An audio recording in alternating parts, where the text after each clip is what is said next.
What's good with it? My name is Troy Evans, man, and this is a special edition of It's a Vibe, man. At the end of the day, I'm a pastor, an engineer, and who just so happened to become a strategist. And we decided to smash those together and create what we know now as Simple Now, where we make AI easy.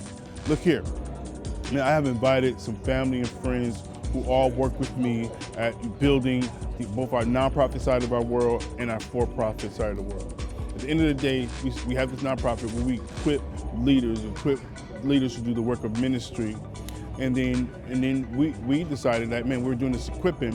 Man, we have services we can provide to the world, and we can lower the cost of it. We can make it affordable, and we can bring great services through training, through strategic planning, through app development and integration. Well, we are here, man, just excited to introduce you to a dear friend, man. I want you to meet Darrell Williams. Yes, sir. All yes, sir. the way from Charlotte, North Carolina, by way of New York. And just like, man, welcome. Man, I want to just jump right in. Yeah. We had your wife here, just dropping the jewels on things. But I think just getting your perspective on, as a pastor, just giving the, we met we met a long time ago, but Right. but we started working about 2 years ago, and you all on a journey to as a church. Go back to that time. What were you feeling? What was cracking? Man, that's crazy, man. Like you said, we met about 10, 11 years ago at Exponential. Clicked right then and there, but as we had that discussion before, it wasn't the Lord's time. Lord had a specific time, specific mission for us, and when we came together, it was going to be laid out. And 2 years ago, when we reconnected, I think it was not a thing. I know it was Lord's timing right then and there. Wife and I, man, we were exhausted. We was doing the work, doing what we do, just staying in the fight, constantly grinding, even though we were exhausted.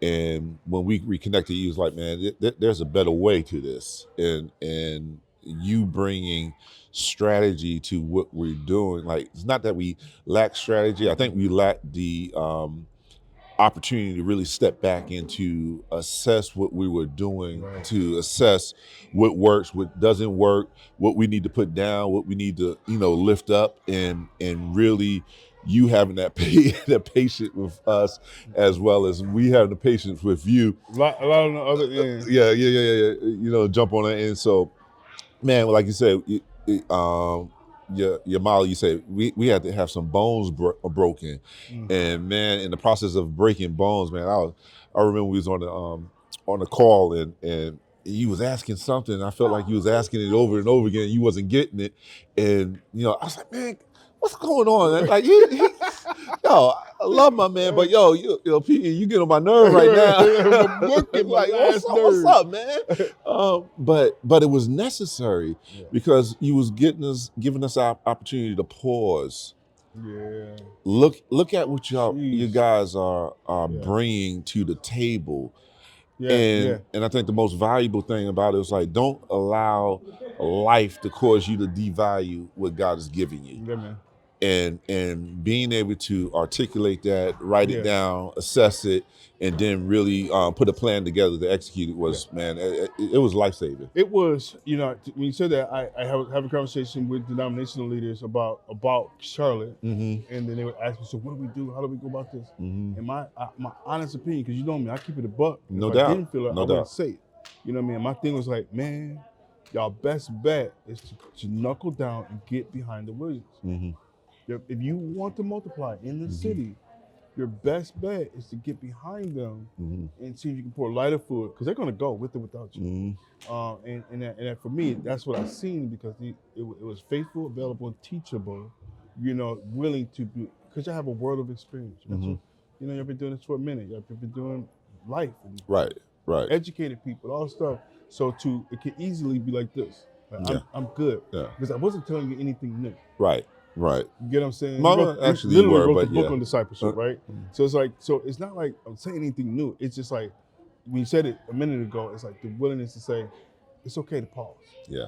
And isn't that what families for? Like, no, pause. Right. Take a minute, block Right. everything out. Ain't nothing, if they're gonna die, they're gonna die anyway. Right. You know what I'm saying? Right. You can take this hour, 2 hours sometimes on the phone and just focus on what you all feel like God is calling you to do in this moment. So let's leap a little forward, because very quickly it was like, well, if we're gonna do this, these two right here, and particularly in this conversation, you are going to be necessary to be catalysts. Right. Right. And could you give just a 40-second version of that role with our nonprofit side of life? Absolutely. And how you serve them? Yeah, as the Charlotte Catalyst, man, it's been phenomenal. Giving me the opportunity, and I say gave me an opportunity to walk with 5 other pastors in the Charlotte and surrounding areas that are feeling the same pain, having the same need as we had, and really taking through that 6-month cohort where we came together, put down titles, and said, hey, how do we reassess what we're doing and build out the church according to the Jesus model, which was making disciples that made disciples that made disciples. Yeah. And that thing right there was it was at times frustrating, but when you saw the light go off on the other pastors and other leaders and see them catch that breath, man, it was more, and I shared with them, I said it was more a blessing for me to experience that and to walk alongside with them during that journey than it was for them. Right. And we've seen churches that were dying now thriving. Yeah. You know, so that's what it's all about right there. Yeah, man. I remember, just that it was like a light came on for me when we had conversations around what's next for Darrell. Right. So what's Darrell doing now? We both got some more silver than what we did when we first met. No doubt. I mean? And so like with that, then that means there is like, how do we do what we're doing, and then what do you feel most passionate about? And you was very clear. You don't mince your words. So it's just straightforward. Like, no, yes, sir. I'm gonna lead leaders. Yes, sir. And they're already drawn to you. They're already around, but it's just like, and so for me, it was just like, how can we find a good receptacle to put?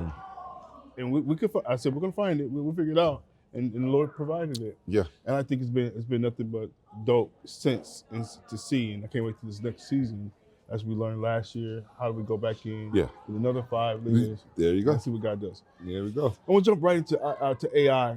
Your introduction to AI. What was your initial thoughts around when we first started diving into AI? What was your knee-jerk feeling?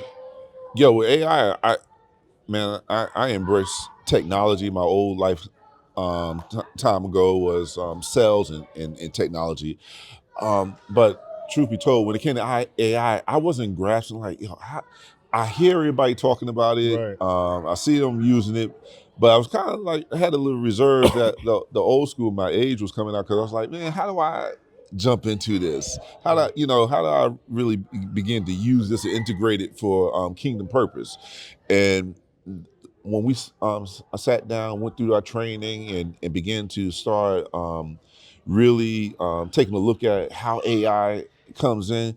I don't do anything without AI now, and I was having a conversation here during the conference with somebody kind of was like, a little standoffish, with the technology. And I said, as an urban church leader, ministry leader, I said, the most valuable thing that I have that nobody can afford is my time. Yeah, man. Yeah, man. And my time is worth more than any grant I can write out. You can't quantify it, because I know what I can do if I'm given the time. And what technology has done, what AI has done, is redeem back time that I was spending trying to write out a plan, trying to do this or trying to do that. AI now can do it in 10, 15 minutes, depending on how in depth I need to go. And man, I got my time back, which is more valuable than anything. Yeah, man. Yeah, it's like and I watched it when I think the older a mature leader gets. I've seen it with you. I think in what you're saying here, even it's like, what is the actual use case? Right. Bro, I ain't here to be playing no games. It's Right. fun for a second, make some pictures, Right. and, and write some weird stuff, and do a recipe. But how is this going to advance the kingdom? How is it going to help me to resource what we're doing? And I think when that light comes on, then I think that's is that right? Yeah, Is that, absolutely. I think we still have some. I have some people in my church now that it's like, oh, I'm not going to trust AI. I was like, you, whether you know it or not, it's already integrated in your life, yeah, and it's here to stay. yeah, But absolutely, yeah, you can play with it, get some ingredients, and do this, cutesy stuff, put some right, stuff on social media. yeah, But the mindset is like, how do we as kingdom people use this to advance the kingdom of God? yeah, I believe that if you are truly a kingdom person, we rule and we are pioneers when it comes to technology. God has used us to release technology into this earth, and so when technology is here, we got to be the yeah, forefronters. Um, we had conversation. AI, can it be evil? Can it be like, depending on who hands it in. right, yeah, absolutely, Who's managing yeah, it? Who, man, who you get a hammer. The hammer is good. It could build you a house, or it could smash your head in. right. It's up to you. It's on you. It's What you gonna all do on with the it? hook. What you gonna I do? feel sometimes that AI has given humans a scapegoat. Yeah. Giving humans a scapegoat to now we're always looking for another enemy. Mm-hmm. We're always looking for an enemy, and I think in some cases we miss the enemy. You're right. You know what I'm saying? Right. Because we're looking for who is the Antichrist. Right. Well, Right. that we're looking for that more. We're looking for the Christ. Right. You know what I'm saying? And Right. so it's like, oh yeah, I'm looking for shoot. I read Revelations and I found it's AI or no, it was the internet. No, it was a cell Right. phone. Right. It was books. Right? All Come these on, things come become on, the come on. anti, and it's just like, no, we need to be solely focused. Keep your eye on him. Right. That might be scriptural. Focus Come on him. Come on. Right. Right? You know what I'm saying? And keep our eyes on him, and I think that's the thing. But man, I want to talk just really, our last thing we land with Mhm. is how do you practically use AI in your workflow? Give a person, like if they're leading stuff, like you're leading stuff, just give them one nugget of, this is how I use AI in my workflow. So I'm big on strategy and setting order. That's one of the things that I love, and is necessary to be able to manage the things that we are managing. And so I use AI to help me take my thoughts, and I got this from you. I could be riding in the car, I could be in the bathroom, I could be wherever. I start speaking into my technology, into my wave Explain file. that. I think we got You got a couple of minutes? Yeah, I speak into this transcriber. Basically, is a recorder that then transcribes my thoughts into a summary, right? And then from there, I'm able to drop that into a personalized chatbot that already has some of my language, my writing, and things like that. And it's like, hey, create this agenda, or create this this structure, organization, plan, or 90-day plan, so that I can present it to the leadership team, and I can present it to the congregation. And I would normally do that in writing change models from business class and all that other stuff, and that could take me a couple of days, really. Now I'm able to do this in no less than maybe 30 minutes. Yeah. And I spend most of the time going back in there, editing, making sure that is my voice, make sure that is grabbed what I'm really trying to portray. And again, something that took me a couple of days to do, now I'm doing in 30 minutes. How much more stuff can I do in the kingdom of God? Man, so that's what it's all about right there. That's the thing. Like, we have Phil on, and that's what he was saying too. It's like, dang, how can I serve people better? Right. Like, there's a tool, like we use other tools that we can do better. So if you had one nugget that you would leave for people that are in your position, let's say 2 years ago, where you were 2 years ago, what would be your one short? Let me do a short commercial. If I was in that position, man, I would go to simplenow.co and get your consultation and allow your bones to be broken. Understand that it's not about diminishing or devaluing what you carry. It's about really giving you time to breathe and to assess what you carry so that you can carry it a little further. Too many of us are getting burnt out. But here's an opportunity to breathe. Here's an opportunity to allow integration to come in to free you up so you can continue to do the work Yeah, man. in the kingdom of God. Yeah, man. man. Love it. Thank y'all so much for joining us.